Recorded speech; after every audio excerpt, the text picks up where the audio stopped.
Irjen Verdi Sambo disebut mengamuk sambil teriak dan tebar ancaman. Kapolri Jenderal Listio kena colek. Saya mohon doa. Oke, terima kasih. Saya calon suhunya Indonesia, mewakili semuanya, dan saya akan mengungkap tentang kejadiannya Brigadir Joshua. Sebelum saya mengawalinya, maka tonton video ini terkait Pak FS yang ditetapkan sebagai tersangka ya 340. Ya kami mengapresiasinya, ya ada 340, ada 338, kan dibukanya begitu. Junto 338 kami mengapresiasinya. Ya semoga ini menjadi terangnya peristiwa dan menjawab berbagai dinamika publik yang selama ini beredar. Dari penyidik tim sus melakukan penggeledahan di 3 lokasi.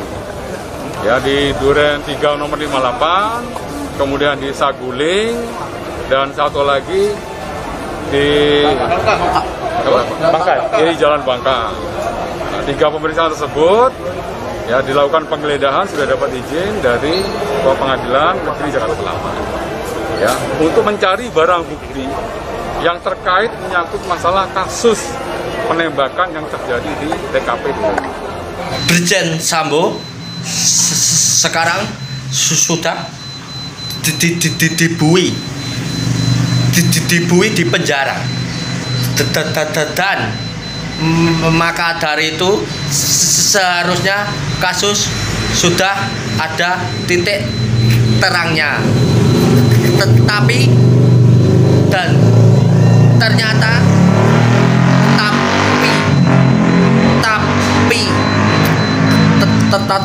tapi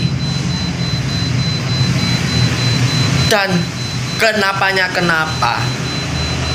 kok tidak tahu, kasusnya belum terungkap.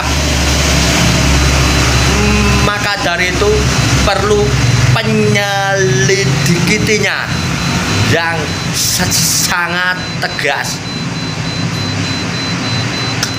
Kenapa masih belak-belok, dan saya pun tidak tahu sebab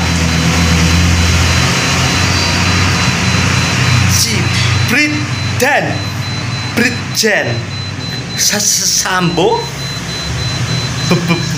belum mengungkap kepastiannya yang jelas sudah di penjara. Oke, kita lihat lagi.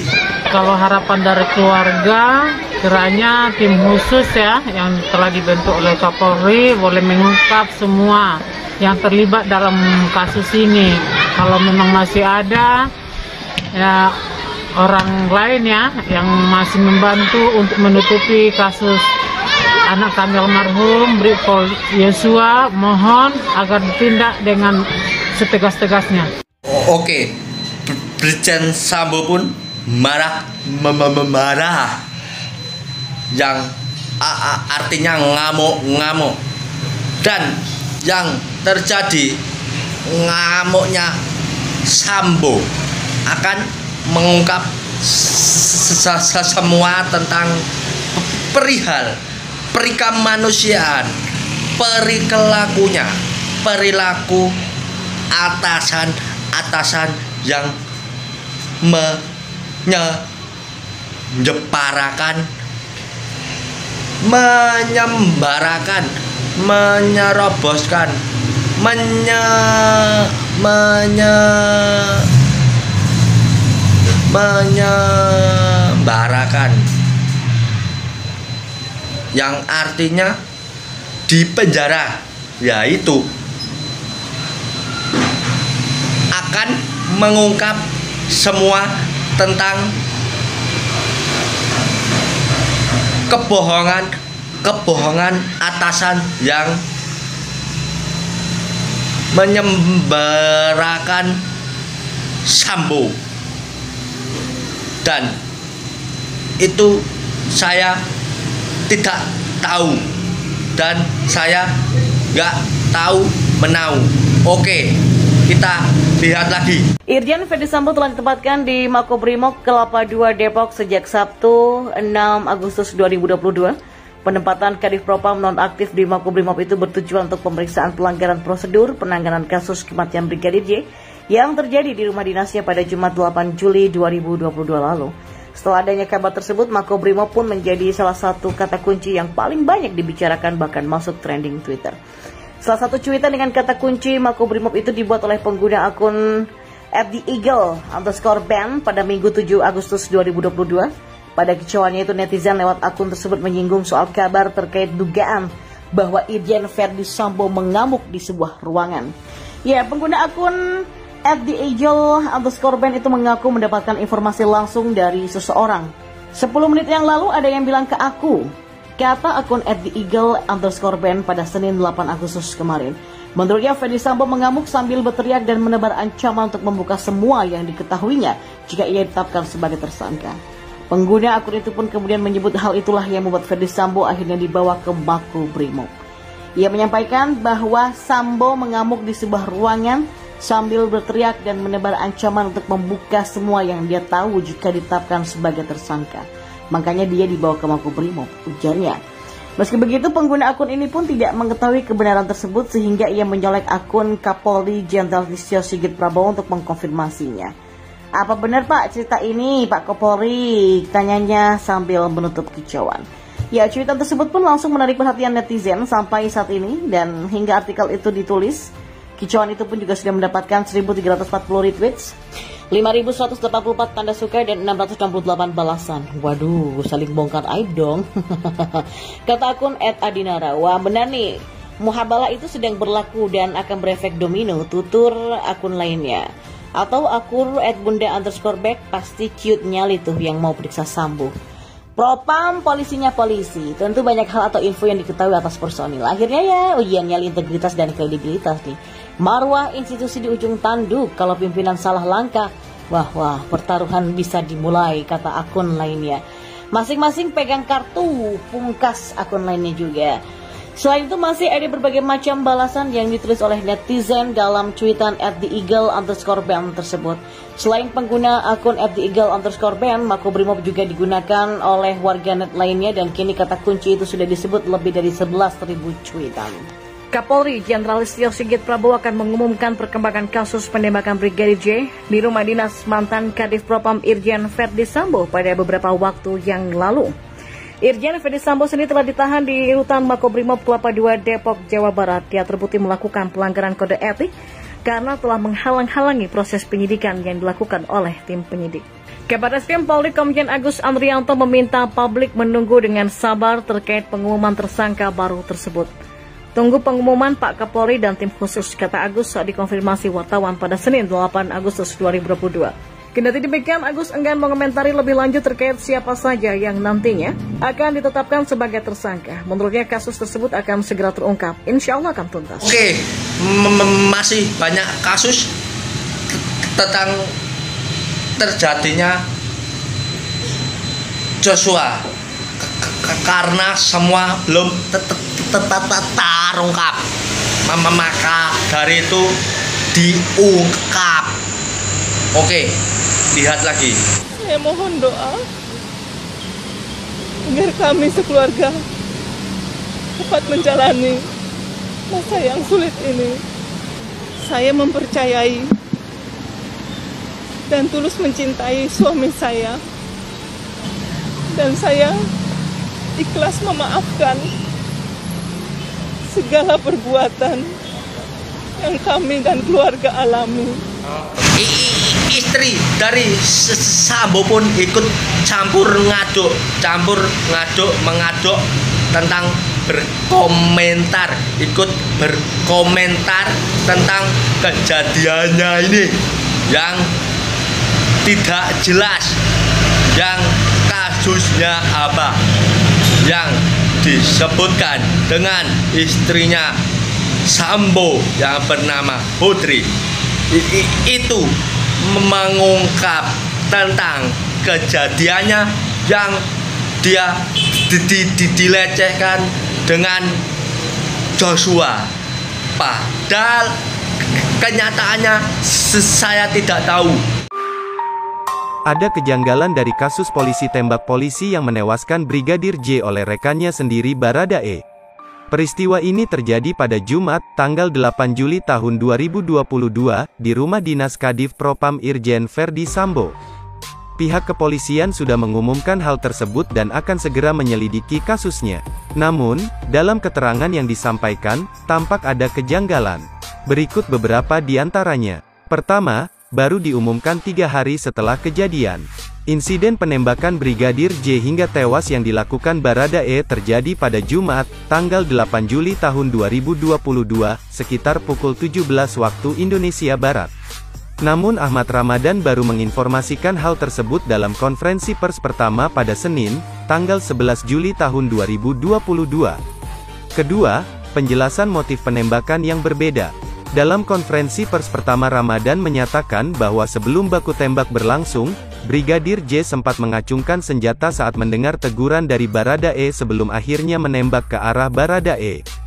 Keterangan berbeda disampaikan Ramadan dalam konferensi pers lanjutan. Ia mengatakan Brigadir J melakukan pelecehan seksual terhadap istri Kadif Propam Irjen Verdi Sambo. Ketiga, keberadaan Irjen Verdi Sambo tidak jelas. Dalam konferensi pers kedua, Ramadan mengatakan bahwa saat penembakan terjadi Kadif Propam Irjen Verdi Sambo tengah berada di luar rumah untuk melakukan tes PCR COVID-19.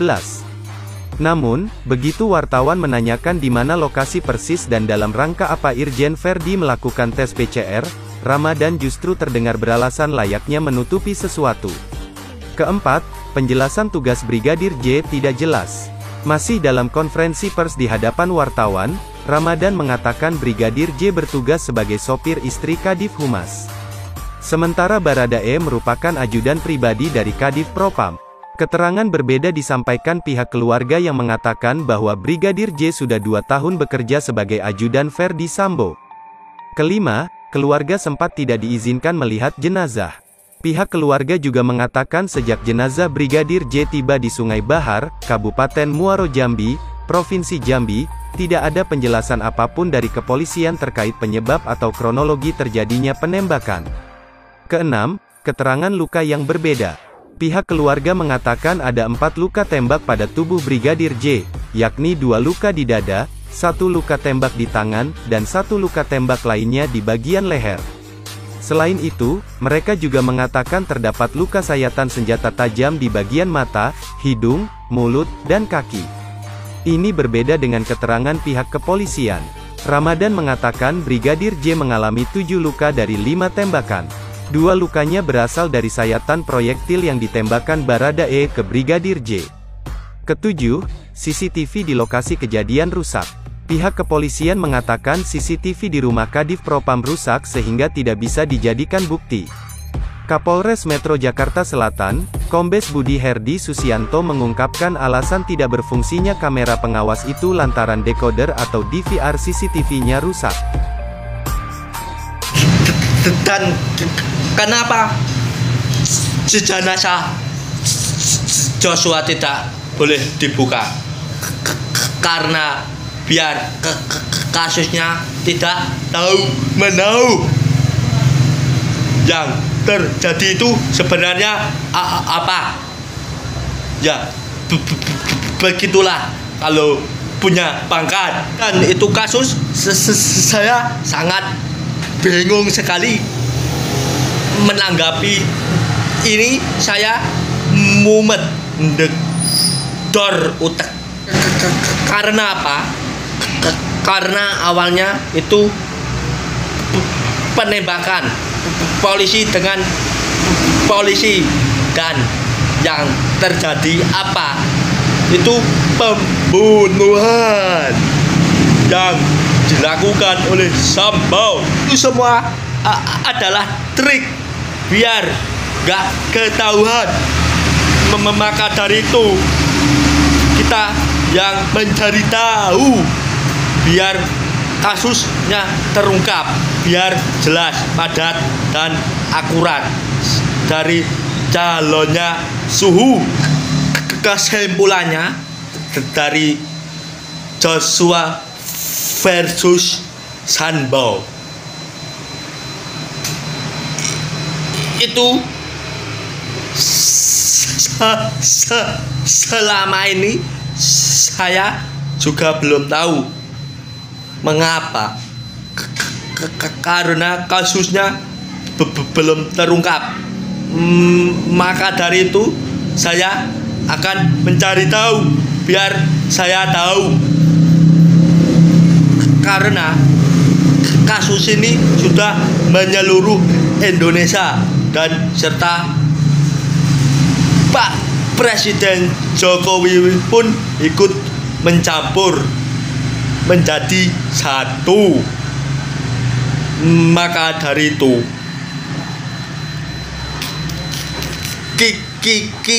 kita sebagai warga Indonesia yang baik hati dan tidak sombong menyombong dan rajin menabung, itu nomor satu. Kita wajib melapor jika ada kejanggalan yang tidak terduga atau ancaman maksudnya. Oke, itu yang saya bisa beritahu kepada kalian, dan saya juga mewakili semua yang ada di sini, maksudnya di Indonesia ini ya. Itu dan pesan saya juga punya status hari ini, dan status saya hari ini adalah jangan ikut campur urusan orang. Maka dari itu kita tidak membolehkan, maksudnya kita tidak boleh mendelikkan kejelekan orang lain demi kebaikan orang lain. Itu saja. Oke, thank you. Saya dari calon suhunya yang sudah suhu berterima kasih. Sekian.